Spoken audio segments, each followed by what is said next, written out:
So in this video, I'm going to show you a quicker way to factor these difference of squares.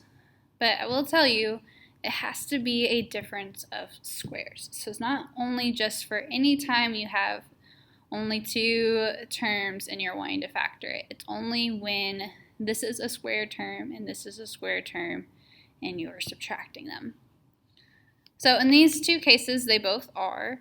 And so my first step when I'm going to do this is I'm going to figure out, okay, what squared equals 9n squared, and then what squared is equal to 16. Some of you may be able to tell what that is. Others, that's okay. To find what that is, you're going to take the square root of each of these terms.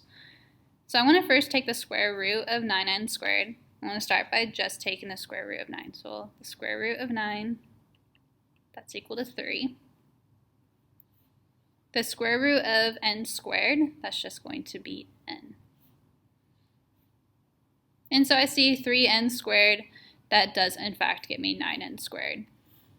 So if you recall from Algebra 1, 3n squared, I distribute that exponent, so it's equal to 3 squared, n squared, and 3 squared is equal to 9.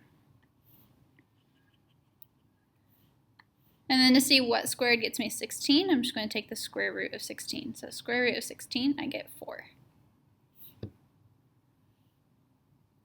And then now from here, I know that pattern of difference of squares that we talked about in the first video is that a squared minus b squared is equal to a plus b, a minus b. And so when I'm writing out this answer,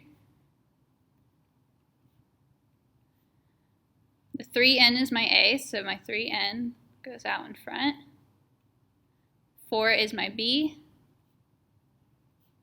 1's plus, and the other's minus. So you notice I have the same two numbers here, two terms, 3n and 4. Only difference is one is plus and the other's minus. Okay, let's try another one. So this one I want to know what squared gets me x squared minus what squared gets me 49. Well, x squared, that one's pretty simple, that's just x. 49, well, I need to see what number squared gets me 49, and I can tell that by taking the square root.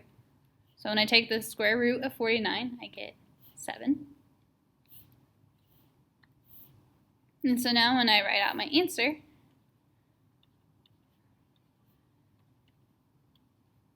x and 7 are going to be in both. One's going to have a plus, and the other will have a minus.